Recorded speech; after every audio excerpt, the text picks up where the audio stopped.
Today, we are diving into a hot topic that has been making waves across India: live-in relationships. Why are they such a big deal? What does the law say? And how are they viewed in our society? Stick around to find out how this impacts you and the fascinating fact behind it all. Trust me, by the end of this video, you will have a whole new perspective on live-in relationships in India. Don't forget to subscribe for more insightful videos. Also, check out my blog for more trending news and burning facts about India. What does it mean to be in a live-in relationship according to Indian law? For a live-in relationship to be recognized, the couple must be above the age of 18 and give free consent. They must have lived together for a significant period, which can range from several months to years. The relationship should include a sexual aspect, providing emotional and intimate support to each other. There must be a financial arrangement similar to that of a married couple, such as pooling resources or sharing bank accounts. The couple should have a domestic arrangement like running the household and performing domestic duties together. They must socialize publicly with friends, relatives, and other acquaintances, demonstrating their relationship's public nature. The couple should have a common intention and conduct themselves in a manner similar to a married couple. Having children together is a strong indication of a relationship akin to marriage. So, when did the Supreme Court start recognizing live-in relationships? The Supreme Court of India began acknowledging live-in relationships in the early 2000s, with significant protections emerging in the late 2000s. Under Article 21 of the Constitution, partners in live-in relationships are granted certain rights, including the right to life and the right to live peacefully without disturbance. Protections include recognizing children born out of such relationships as legitimate and granting them inheritance rights. Now, where do these relationships face the most resistance? Couples in live-in relationships face the most challenges in conservative and rural areas of India.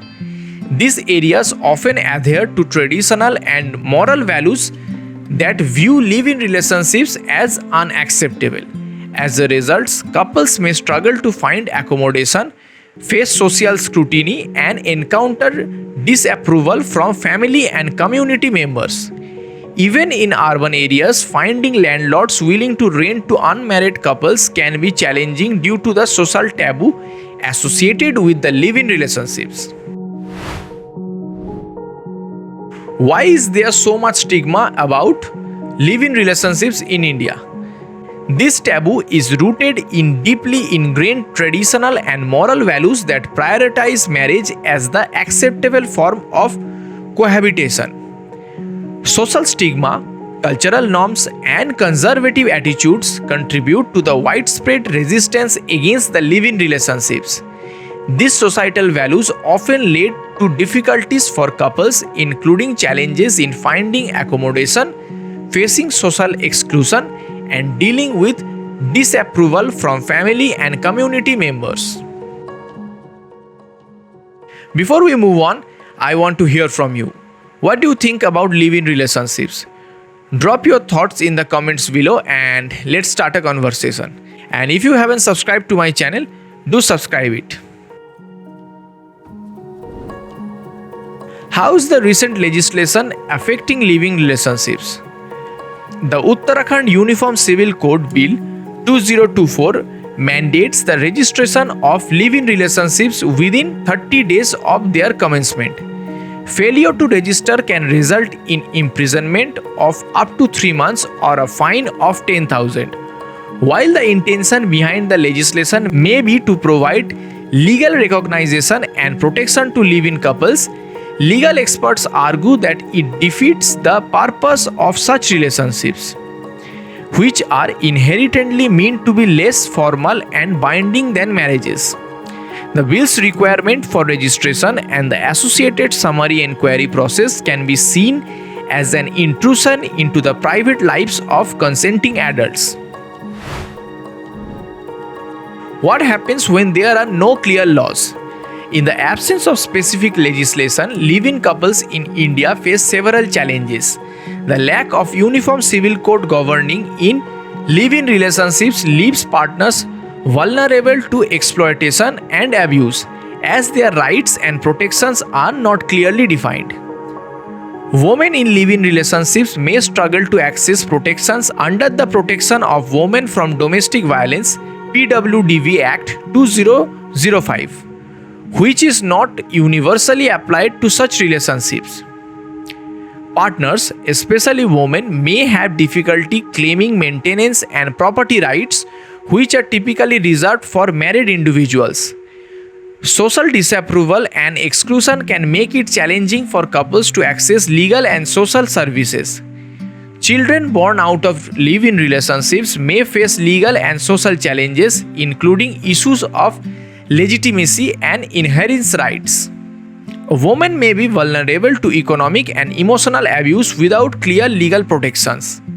Couples may experience social isolation, further exacerbating their vulnerability to abuse and exploitation. What does the judiciary say about the live-in relationships during marriage? The Allahabad High Court ruled that Islam does not permit live-in relationships during an existing marriage. This decision was based on a case where a married Muslim man was in a live-in relationship with another woman.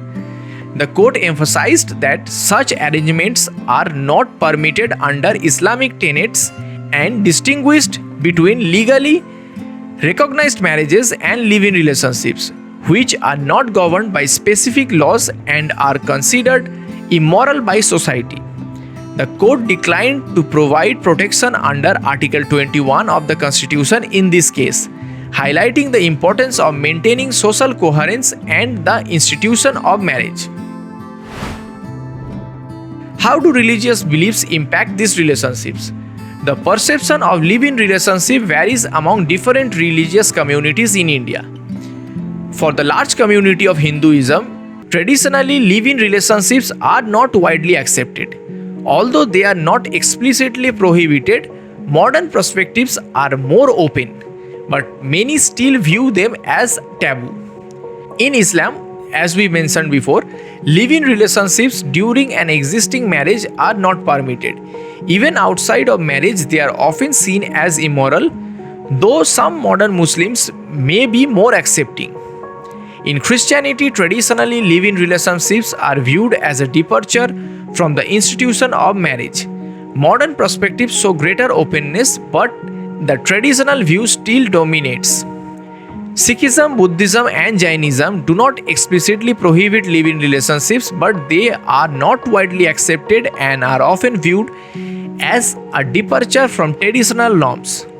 Modern perspectives in these religions are more open, yet many still consider them unacceptable.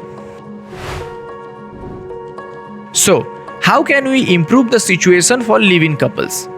To better protect live-in relationships in India, the legal system could enact specific legislation that clearly defines the rights and protections of partners in live-in relationships. Ensuring the protection of women from domestic violence, Act 2005, is universally applied to women in live-in relationships would also help. Providing clear guidelines for maintenance and property rights, allowing partners to claim their rights without ambiguity, is essential.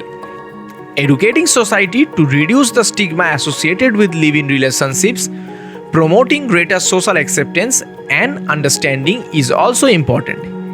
Legal protection should be offered to the children born out of live-in relationships, ensuring their legitimacy and inheritance rights are universally recognized. Implementing measures to protect partners from economic, emotional, and social abuse, ensuring their safety and well-being is crucial. Finally, avoiding mandatory registration requirements that could intrude on the privacy and autonomy of the consenting adults. Instead of focusing on laws, that offer protection without excessive regulation would provide a balanced approach to safeguard the live-in relationships in India.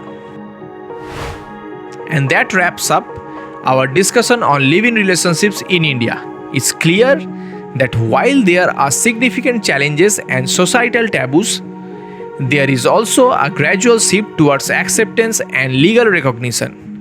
What are your thoughts on live-in relationships? Let me know in the comments below. Your feedback motivates me to create more content for you. Do not forget to like, share and subscribe to stay updated with more trending news and burning facts about India. If you like this video, then you can also check out the videos that are on the screen.